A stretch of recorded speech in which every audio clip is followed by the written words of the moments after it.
everybody. I'm Ben Coleman, one of your hosts here at the Florida Aviation Network, coming to you live in the clear, streaming. As we watch this, we are doing it. That's what we call live in the business. But 41st Annual Sun and Fun Flying and Expo, and we're coming to you from the Florida Aviation Museum, and I believe they call it the Aerospace Discovery is the proper term, right across from Central Florida Aerospace Academy. If you haven't come to Sun and Fun, please make a point to come and see us on the next occasion that you get a chance. If not, stay tuned on not only the internet stream, but there will be some hopefully television coverage of this. And the reason we bring these television coverages to you is to educate, invigorate, inspire, and try to plant that seed of desire in some of our youth to get them involved in this tremendous, tremendous industry. Excuse me, that was a little choke. I get choked up when I talk about the industry like this. But the purpose that we're here is for aviation safety. We have volunteers from all over. We have folks like Steve Alcorn come walking up. All over the world, we need pilots, we need mechanics. We need pilots that are able to take and convert gravity and take that energy and manage it. And I can't think of anyone that's more successful at managing industry and managing the energy in the aircraft than Mr. Manfred Radius. Gentlemen. Thank you. Thank you, Ben. Manfred, tell us what is new and exciting for Manfred Radius and for your air show routine. Well, nothing new and exciting, but I will be performing tomorrow night, Saturday night, in the night show. This time I'm not going to do a day performance, just a night show tomorrow night. And I set you up, Manfred, and you let me down. New and exciting. Every one of your flights is new and exciting, because particularly for someone who hasn't seen one of your flights, one of your demonstrations, what do you do, Manfred? And if there's some folks that may be watching this presentation and not know what Manfred Radius does and what is a glider. What is a glider, Ray? Well, there are many kinds of different types of gliders. There are hang gliders, there are paragliders. In the Second World War, there were military gliders that transported troops and equipment. Now, the aircraft I fly is a glider too, but it's a sailplane. So the word sailplane specifies what kind of glider it is. The glider I'm flying is made of fiberglass. It has been designed and built by a lady in Germany. And the type is H101 Salto. Salto, that is a German word for somersault. So the beauty about this glider is, or sailplane, is that it is good for the sport of soaring. So the sport of flying sailplanes is called soaring, but it's also aerobatic. In fact, my glider is fully aerobatic, and that is what I need to fly at air shows, because I do aerobatics at air shows. I fly aerobatics. And there's believe it or not, there's folks that are not familiar with sailplane and soaring.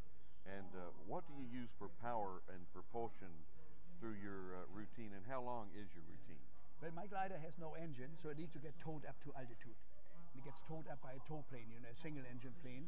And for the last couple of years, Professor Pat Anderson, Pat Anderson has towed me here. He is a professor at Embry-Riddle in Daytona. And Pat Anderson is a founder of a flying club called Eagle Sport Aviation Club. The Eagle Sport Aviation Club flies out of the Pearson Airport. It's a grass strip at Pearson near DeLand. And that club, the members do both power flying and gliding. And they're very active in aerobatics, both in a pit special and in a glider. In fact, their glider here, it's right here, the glider from the Eagle Sport Aviation Club is on display here. It's a two-seater. It's an ASK 21 made in Germany. And so Pat Anderson is going to tow me up to altitude. Now, once I have altitude, and for my night performance, I get towed to 4,200 feet. Now, that altitude, it's potential energy for me. So I convert that into kinetic energy by going into a dive, accelerating to 110 knots for a loop, for instance. So that now I fly a loop. But throughout my flying, the glider produces drag, resistance to the air. And that means I cannot stay up very long. I'm coming down constantly. So my night performance is only about 5 minutes long. However, people do enjoy my night performance, I'm happy to say. And also, because my glider has no engine, I cannot just taxi by myself. I need a ground crew. And tomorrow morning, I'm going to assemble my glider with the help of the cadets from the United Kingdom. They're coming every year here. They're helping me tomorrow morning at 10 o'clock assembling my glider. And in the evening for my performance, members of the Eagle Sport Aviation Club are going to help me for my performance. You know, they help me launch, they help me retrieve my glider off the runway after my landing. And I performed here at Sun for the first time in 1989. And I performed at 19 annual events. And this is going to be the 20th year I'm performing at Sun and Fun. And all those years, my crew chief was Wayne Garner. Now Wayne Garner is, however, not going to be here this year. He is getting older and he doesn't have the energy anymore, not even to come out here, you know, which I regret very much. And because he was the greatest help I could have wished for, you know, all those years. Wayne Garner was my crew chief, and unfortunately I'm here now without him. You know, so I miss him a lot. Wayne is here in spirit, trust me. He's in spirit here, and I'm thinking of him a lot. I spoke to Wayne, and he said, "Now, Benji, take good care of Manfred." And You see? and you know his pronunciation. He's very distinct Yeah. and very clear. But quite a gentleman, one of your hugest fans. Right. Yes, he is. And Yeah. and Manfred, I know that Wayne would want me to ask you if someone was interested in learning more about sailplanes and soaring. Yeah. How would you recommend? Because you really represent the pinnacle of professionalism when it comes Thank to you. the sailplane industry. Thank you. How would somebody get involved with this? Well, I would go on the internet and Google the word soaring, you know, because the sport of flying sailplanes is called soaring. Now then you find the website of the Soaring Society of America. That is the head organization for the sport of soaring in the United States. Soaring Society of America. On that website you can learn many things about the sport, you know, what's all about. And you also can find every location of every gliding operation in the United States. On the homepage, for instance, on the right side it says find where to fly, you know, and you click there, you get a map of the United States, you click on your state, and every gliding operation is indicated there, so you can get contact information, telephone numbers, names, you know, even what aircraft the clubs have, you know. So that's what I would do, go on the internet and find the website of the Soaring Society of America. Manfred, we know that you're here usually at Sun and Fun. It's always a pleasure to see you. Where do you spend your time when you're not at Sun and Fun and not other air shows? Where's home? I live in Toronto, Canada. I'm Canadian. Yeah, I immigrated from Germany many years ago to Canada, and I got stuck. I stayed. I didn't want to leave Germany. You know, I wanted to learn the English language, and it took me longer than expected. You know, and I didn't get very homesick either. You know, so I got stuck, and I'm living now over 40 years in Canada, and I'm a Canadian citizen. Excellent. Well, in Canada, what part of Toronto? I'm just curious. Slightly to the east, not as far east as Scarborough. You know, Okay. Scarborough is far east. I lived in Willowdale for a little while. Okay. Yeah. So I'm living not far from the subway station Donlands, you know, which is in the east of Toronto, north of the Danforth, which is one of the main streets in Toronto, Danforth Avenue. Some beautiful things come from Toronto. The Yeah, Havilands. Yes, that's right. Just some of the- Yeah, it's a good city, Toronto. You know. Well, that's and where do you practice? You have to have. What is your favorite practice field? Well, I've been over the years at many different places, you know. But however, for the last several years, I'm practicing in Homestead near Miami, you know, Really? right next to the Everglades. Where all the mountains, where you can get the mountain waves. No, and, no, that's Florida. Here, no mountains, nothing. No, the reason I'm practicing there is an aerobatic box south of the airport, and that box allows me to go down as low as I want, down to the surface, you know. Because during my day performances, I attempt at the end of my performance an inverted ribbon cut with my glider. So 4 helpers are holding 2 poles up with a ribbon in between, which is approximately 25 feet above ground. And that's for my day performance. So I'm trying to fly then inverted through that ribbon and break the ribbon, you know. So I need to practice, of course, going low, and I can do that at the Homestead airport in the box. And there's also a gliding operation called Miami Gliding, you know. And they tow me up, you know, at the Homestead airport, Miami Gliding. At what time of year do you like to do this? In March, usually. March, April. I was thinking like September, August would be good. When it's about 98 degrees, 99% relative humidity. It would be hot, very hot then. You know, that would be too hot for me. No, I start, you know, I go usually in March, you know. I go to Florida, practice. And this year, earlier, I went actually to the Seminole Lake glider port, which is near Claremont. You know, I did some flying there, and I practiced actually some high-level aerobatics, because above 1,500 feet, you know, we can fly aerobatics anywhere. You know? So at the Seminole Lake glider port, I practiced first some high-level aerobatics, and I did some soaring. And then I went to Homestead, and I got towed by Miami Gliders, And then I'm also a sports skydiver. You know, there is Skydive Miami at the Homestead Airport and skydiving operations. So I made a jump there. You know, Skydive Miami. Well, Manfred, you're inspirational, and I just want people to realize just how much precision that you can fly these aircraft. And along the Smoky Mountains and the Blue Ridge, how long can you fly a glider without an engine? Well, my personal longest flight in duration was 8 hours and 45 minutes, and the distance was about 550 kilometers, which is, you know, almost 400 miles. That's my personal longest flight. And I took off to do that flight. I took off at a commercial gliding school called Ridge Soaring, you know, near the town of State College in Pennsylvania. I flew down the Appalachian Mountains and past, let me see, 2 states, you know, I've forgotten now, Maryland and West Virginia. I can't remember now, I forgot.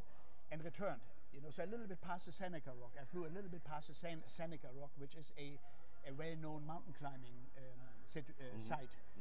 And I flew all the way back, and I landed back at Ridge Soaring, you know. However, many years ago in New Zealand, a glider pilot flew a distance of 2,000 kilometers, which is 1,240 miles, I guess. It's about 1,240 miles. Now that was quite sensational. And that's all learning how to manage the energy and the thermal. You find the thermals? That was in the mountains, actually. In New Zealand, they're having also the Alps, not only in Europe, but in New Zealand, they have the Alps too. So he flew along the Alps, you know, and I think it was an out and return flight or something like it, you know. So he used wave lift and thermal lift, you know, because under certain weather conditions in the mountains, you have a mountain wave, you know.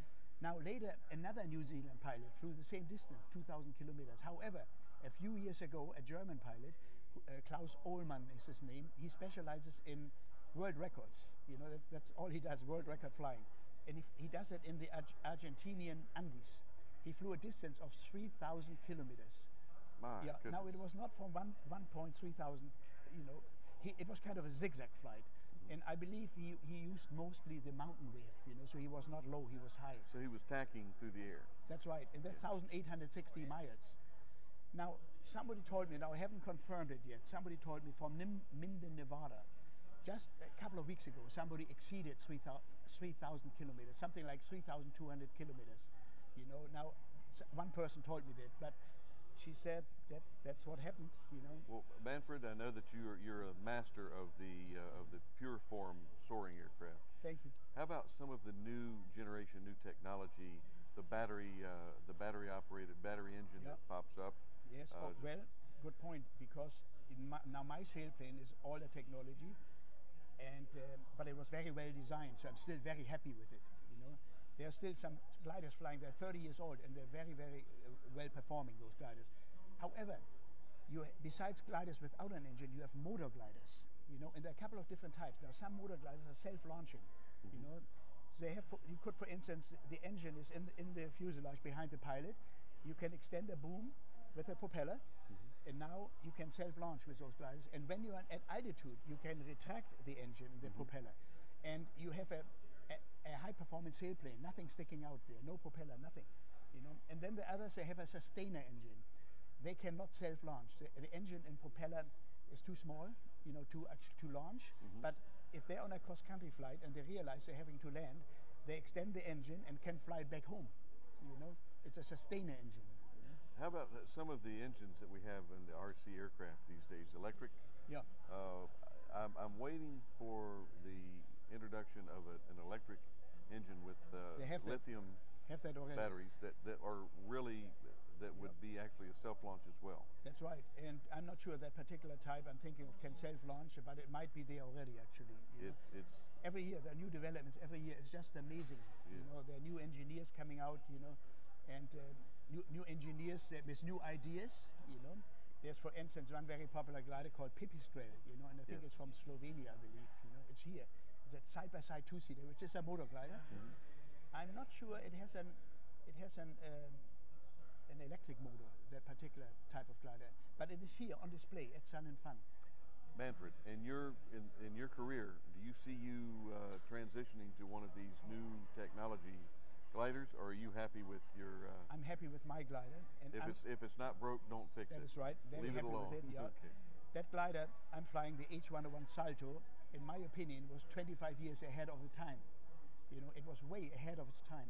And even now, people who have this type of glider, they are very happy with it because it's a good combination of a medium performance sailplane. So as a sailplane, you know, 30 years ago, you would say high performance.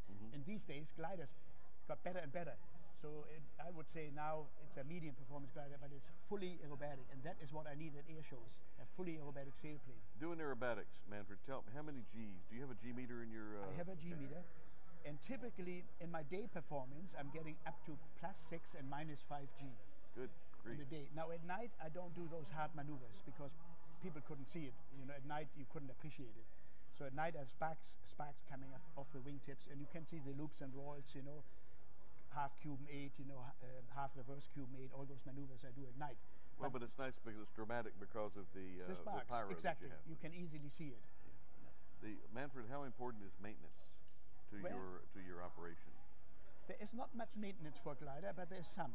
You know, and usually it's the metal parts which wear. It's not so much the fiberglass. And of course, I have an annual inspection. I'm not flying 100 hours a year, my glider. I don't fly that much. If I did, I would have to have a 100-hour inspection. But I need only the annual inspection. You know, and occasionally some small things have to be done. You know? Some of the tragedies that I've heard about with some sword playing accidents is where they assemble the glider and they fail to properly engage the pin. That's right. Primarily in the tail. And there's been a lot of tails come off on these gliders. Well, it usually happens right about launch. Not a lot, you know, but some. And there is a connection, which is, it's a simple way to connect, you know, say the elevator, you know, and the aileron. But it is possible that people have thought it was connected because they moved the control and it moved, and it was not connected. Therefore, these people need to do a positive control check. You know, somebody has to hold onto the controls while somebody else moves the stick and see that it is really connected. However, my glider, that's one of the reasons why it was way ahead of its time. When I attach the wings, all controls, the ailerons and the dive brakes are connected already. They engage upon assembly. You know, it's connected already as I put it on. So in other words, I don't have to worry about connecting the aileron and the dive brakes. And when I put on the V-tail, my glider has a V-tail, the ruddervator is connected automatically. You know? So this is a very good feature. And lately, most gliders actually now, they have this feature that you attach the wing and the tail is connected already. You know, that is what other gliders, they learn from their mistakes. You know? Manfred, where do you see the soaring industry going at this point? Because I personally think that it's been growing in popularity, and I'm trying to continue to help it to grow, and remind folks that if they have an interest in being either a pilot or learning how to fly, my daughter, for example, I put her in a glider first before a motorized aircraft. That's a recommended way. It's to learn how to manage your energy and to realize that you don't need an engine to fly. That is true. And when you're flying a powered aircraft, when the engine quits, now you have a glider, like it or not, you're in a glider. And you start sweating because the fan stopped rotating. It's a pilot fan, as you But well, this is exactly what I'm recommending, Ben. If somebody is interested in flying, take up gliding first. You know, the sport of soaring. And it makes you a better pilot later, you know, because you learn to fly a glider very precisely. We're having one instrument we have, it's a yaw string. It's taped onto the canopy right in front of you, and that yaw string should be going straight back all the time, even when you're turning. So you're learning how to make coordinated turns. So the yaw string is straight back, you know, and you and your instructor are paying great attention to that yaw string. So once you learn that, you have learned very good piloting skills, you know, by learning how to fly a glider. And also, you have a better appreciation of air currents, you know, of the weather out there. A power pilot often flies through what he thinks is just turbulence. Well, it could be a thermal, you know. So this is what I recommend to anyone. Take up gliding first and then become a power pilot. And the yaw string, it's always fascinating to me to go through a series of stalls with a piece of yarn out and see the yarn, when it starts to trickle up in front of you, that means your airflow is now going that way, not that way. Yeah, and one of the maneuvers I'm doing during my day performance is a tail slide. So the yaw string, instead of going back, it's going forward, you know, the other way. Yeah. That's well. When is you're flying Saturday night at the night Only air show? tomorrow night, Saturday night. That's it. No, Okay. no day performance. That's unfortunate, but Yeah, I would hopefully have liked to. when will we see you again in one of the day performances? Not this year. Maybe next year. I hope so. I love to come back. 2016? I hope so, because to me, I mean, this is like family. I mean, people when I come here, they tell me, "Welcome home." You know, welcome back home. You know, people are so friendly, and I'm very fortunate that I have been invited so many times here. You know, so first time I performed in '89, and I performed at 19 annual events, and this is my 20th annual event that I'm performing, and it will be tomorrow night will be my 50th performance here, 5-0. And in the old days, it was Billy Henderson, you know, who invited me, yeah. and then Pat Phillips, and then Wayne Boggs, you know, and now Lights Leanhouse, and Greg Gibson, you know, and I may have forgotten others who have invited me over the years, you know, but I'm fortunate that I have been invited for so many times, because this is by invitation. I cannot invite by myself. True. So I'm very grateful for that. Well, Manfred, how many? And I know in aviation we talk about your experience. Do you still continue to track your number of flights I and log your them. hours? I log every flight. In fact, just yesterday, or was it today, I looked at my logbook, you know, and I have over 2,200 hours, you know, and over 5,400 flights.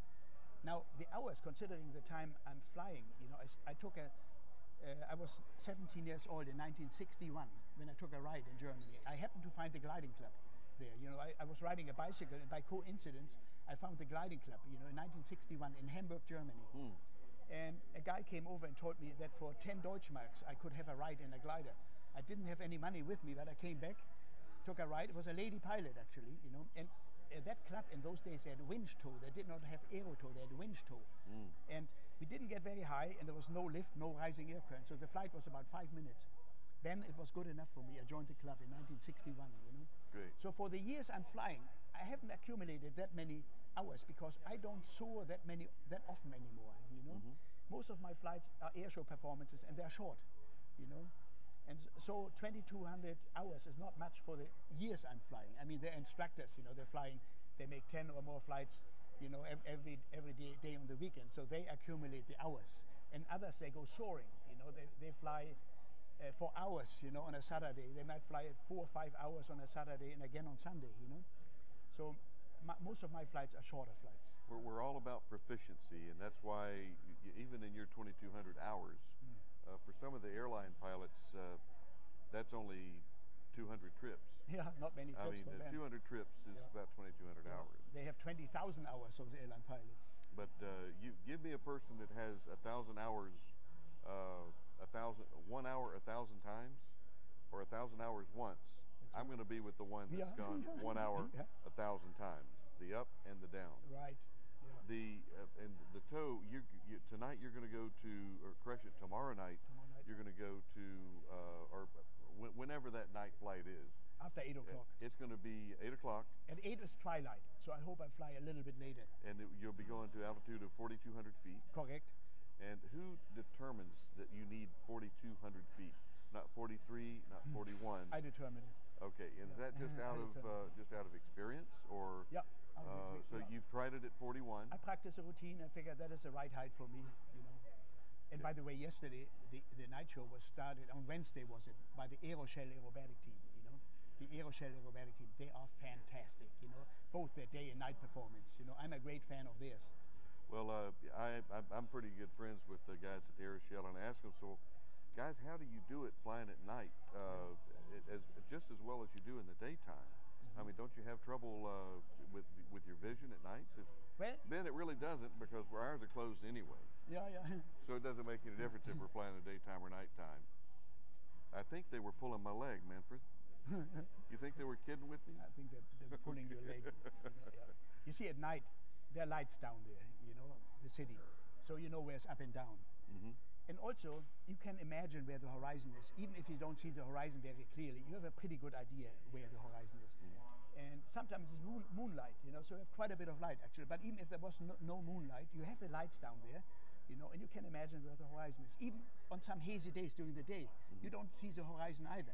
You know, you have to imagine, okay, there's a horizon, but you don't see it because of the haze, you know. Well, but the mark of a true performer, and I've learned this through the years, even though I'm not an air show performer, you do your routine, you do it so often that it becomes a part of your psyche. You understand, you know how long to pull, you know where to pull, you know how far to go.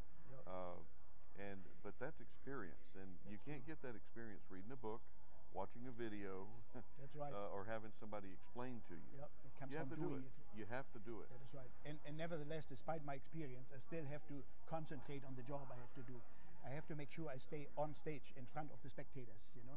I have to make sure I don't get too close. On the other hand, I don't want to go too far out, you know. And then of course I have to think of the maneuvers I'm doing, you know, that I have the correct entry speed. And when I exit one maneuver, I must have the entry speed for the following maneuver. So it still takes concentration despite the experience. And how do you, and this is a safety gouge for our viewing audience, how do you, Manfred Radius, keep that awful animal called complacency of coming in on you? Because you do this so often that it would be so easy to take things for granted, and but complacency is a killer. And how do you keep yourself in check, if you will? Well, I just remind myself, you know, that complacency is dangerous, you know, that I have to stay alert every flight I'm doing, you know. Get plenty of rest. I mean, you probably don't stay out drinking wine or partying too much. Not too much the night before. But now the night after might be different. Afterwards, it's a different story, you know. But that's important also, that you are fit. Not the aircraft has to be airworthy, the pilot himself or herself has to be airworthy, you know. So I make sure I've eaten enough, so my blood sugar level is up, and also that I drink enough, you know, that I'm not dehydrated. That's very important, because flying is all about decision making. You know, we have to make constantly decisions.